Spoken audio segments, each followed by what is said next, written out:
859 centimeters in feet? First of all, we need to know the value of 1 centimeter in feet.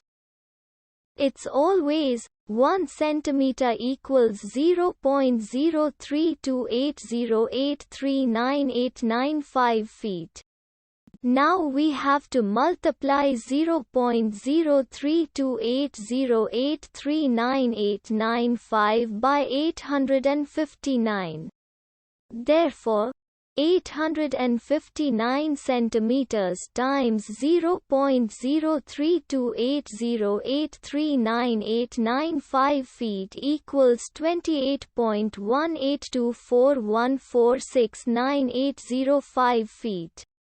So, in other words, 859 centimeters equals 28.182414699805 feet. We hope you have enjoyed this video.